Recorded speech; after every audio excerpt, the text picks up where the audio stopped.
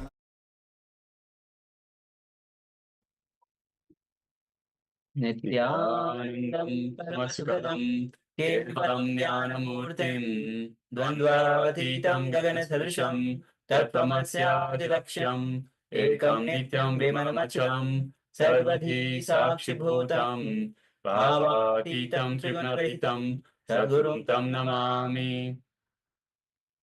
Nityanandam, all of you.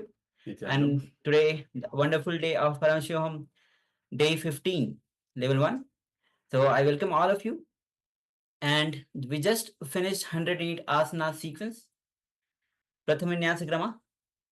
And so let us know what was your experience of yoga today. What all breakthrough that you had today, even if it is related to the asana itself, you had more flexibility today. You were able to perform some of the asanas in a much better way, or the sequence itself is reflecting in a much better way in your whole day-to-day life itself. Or how was your experience of yoga today, or throughout the whole 15 days of Paramashivoham? Let us know, and all the participants on the Zoom and YouTube, please share your experience and let us know you're here, and so that we can interact with you, we can connect with you, and Swamiji can manifest through you throughout the power manifestation, internalization exercise. So, and this is the chance to connect with Swamiji in much better way, connect deeply to manifest oneness in you. So we'll be starting with the power manifestation. As always, just after yoga, we start with the power manifestation, because the energy that is involved in you after this intense yoga, after this intense asana sequence, you are ready to manifest the powers of Paramashiva.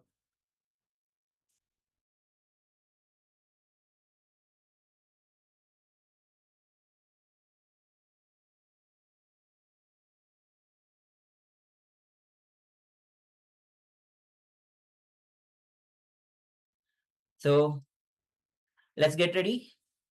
Requesting all the participants on YouTube and Zoom, have the eye band with you to cover your eyes with the blindfold. And if you don't have the eye bands, you can use a piece of cloth, and requesting all the participants in the Zoom and YouTube, switch on your cameras on the Zoom, and people who are on YouTube, they can comment us. Yes, Ma Gana is joining us for the power manifestation. Let us know, Ma, if you are manifesting this power. And few of the people who are actually doing yoga are maybe yet to come back after a quick refresh.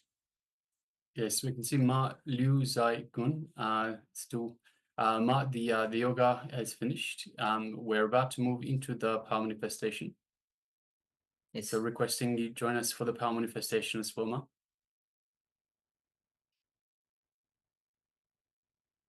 So we'll be entering into the Sas Pramana. Sas Pramana means a scriptural reference of manifesting the power of third eye, because all these powers are actually the science. Sas Pramana, the scriptural reference, is the way or the science of manifesting these powers. So we'll be entering into the Sas Pramana. Okay, great, Ma Louisanne. Yes. So now let's enter into Sas Pramana. Kapalantarmano yasya tishthanmilitalochanaha kramena manaso dharyat lakshaye lakshamuttamam. By fixing the mind on the inner space within the crown center and sitting stably without any movement, having the eyes closed in succession. By that stability of the mind and the inner space, through the power of third eye, one directly sees the ultimate goal, Laksham, by having the vision beyond the sight that reveals any object or place, attaining the space of oneness with the source, Paramashiva. So let's get ready. We'll be entering into the power manifestation. Seeing picture blindfolded. Yes, so requesting participants to put on their eye bands. So make sure you have your eye bands on. If you haven't got an eye band, you can use just any piece of cloth, something to cover your eyes.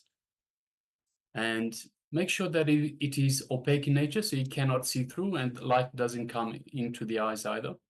And make sure that it covers everything, so you can't peek underneath either. So the reason we have an eye fold or eye band or something to cover our eyes is because our mind plays tricks and will want to have a peek every now and then. So let us have an authentic power manifestation. So let's make sure that we have the eyes fully covered. Yes. So now sit with your head, neck, spine in a straight line. When you sit with your head and spine in a straight line, you facilitate the Kundalini to rise up without any obstruction. And the energy which flows upward in upward direction. So sit with your head, neck, spine in a straight line. Bring your awareness to your third eye as if you are looking at a flower.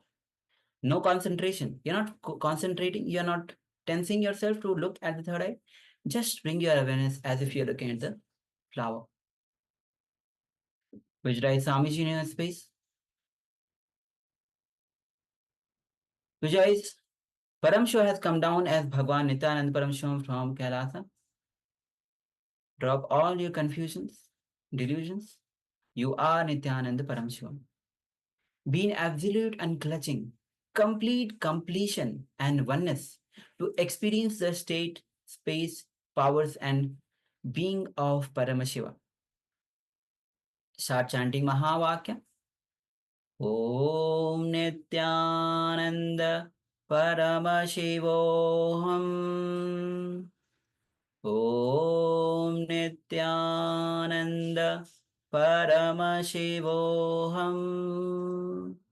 Om Nityananda Paramashivoham. Now, with this space of unclutching, let's begin this manifestation. The image is now being projected on your screen.